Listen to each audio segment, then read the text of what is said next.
आपका स्वागत है। बात करेंगे जेडीयू विधायक बीमा भारती का इस्तीफा। आपको बता दें कि मुख्यमंत्री नीतीश कुमार को उन्होंने लिखा है पत्र और जेडीयू के प्राथमिक सदस्यता से इस्तीफा दिया है। तो मंत्री नहीं बनने से नाराज चल रही थी। फ्लोर टेस्ट के दिन भी नीतीश कुमार पर गुस्सा हुई थी और बीमा भारती के पति और बेटे को पुलिस ने अरेस्ट भी किया था। आरजेडी से पूर्णिया सीट पर बीमा भारती दावेदार हो सकती हैं। बड़ी खबर इस वक्त की मिल रही है। आपको बता दें कि जेडीयू विधायक बीमा भारती का इस्तीफा हो गया है। इस वक्त की बड़ी खबर मिल रही है। मुख्यमंत्री नीतीश कुमार को पत्र लिखा, जेडीयू की प्राथमिक सदस्यता से बीमा भारती ने इस्तीफा दे दिया है। वो मंत्री नहीं बनाने से नाराज चल रही थी। शिवम जी मीडिया संवाददाता इस वक्त हमारे साथ जुड़े हुए हैं। शिवम, क्या अपडेट है बीमा भारती के बारे में इस वक्त? जी, मैं आपको बता दूं कि लोकसभा चुनाव का घोषणा हो चुका है। ऐसे में जेडीयू को एक बड़ा झटका लगा है। जेडीयू के विधायक बीमा भारती ने इस्तीफा दे दिया है। उन्होंने जेडीयू के राष्ट्रीय अध्यक्ष मुख्यमंत्री नीतीश कुमार को पत्र लिखा है और पत्र में उन्होंने साफ तौर पे बस 2 ही लाइन लिखा है। उन्होंने लिखा है कि दल के प्राथमिक सदस्यता का त्याग करने के संबंध में मैं बीमा भारती दल के प्राथमिक सदस्यता से इस्तीफा दे रही हूं। तो जेडीयू को आज एक बड़ा झटका लगा है और चर्चा ये भी है कि बीमा भारती जो है वो राजद में शामिल हो सकती है, क्योंकि जब बिहार में एनडीए सरकार का फ्लोर टेस्ट था उस वक्त भी जेडीयू के कई विधायकों के साथ बीमा भारती का भी फोन बंद आ रहा था, जिसके बाद एक मामले में बीमा भारती के पति और उनके बेटे को गिरफ्तार भी कर लिया गया था।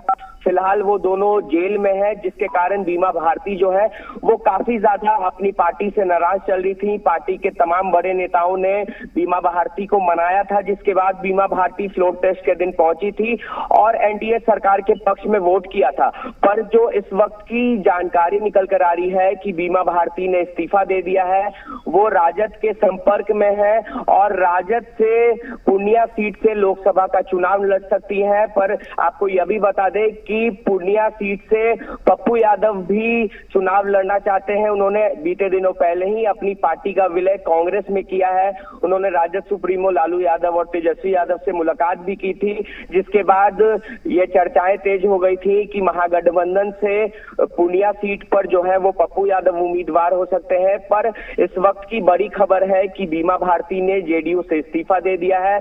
उन्होंने मुख्यमंत्री नीतीश कुमार को पत्र लिख दिया है और चर्चा है कि जल्दी ही वो राजद में शामिल होंगी और राजद के टिकट पे पूर्णिया से लोकसभा चुनाव लड़ेंगी। जी बिल्कुल शिवम, बड़ी खबर इस वक्त की है क्योंकि बीमा भारती ने पार्टी की प्राथमिक सदस्यता से इस्तीफा दिया है, लेकिन क्या विधायक पद से इस्तीफा देने को लेकर भी कोई बात कही गई है या कोई अटकलें वहां पर चल रही हैं?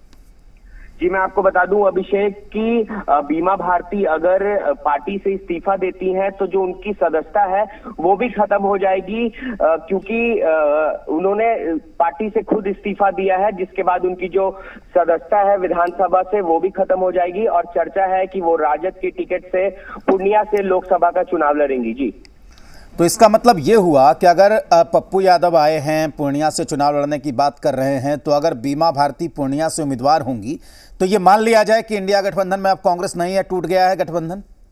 कहीं ना कहीं महागठबंधन में सीट बंटवारे से पहले ही और जो उलझने हैं वो फंसते नजर आ रही है अभिषेक, क्योंकि अभी सीट बंटवारा भी नहीं हुआ है। उससे पहले ही राजद के द्वारा कई जो उम्मीदवार हैं उन्हें सिंबल भी दे दिया गया है और जब ये खबर आई कि बीमा भारती ने जेडीयू से इस्तीफा दे दिया और जब ये चर्चाएं तेज हो गई हैं कि वो राजद के टिकट से पूर्णिया से लोकसभा का चुनाव लड़ सकती हैं, तो कहीं ना कहीं जो इंडिया गठबंधन है उसमें दरार जो है वो देखने को मिल रहा है। बिल्कुल शिवम, बहुत शुक्रिया आपका पूरी जानकारी के लिए।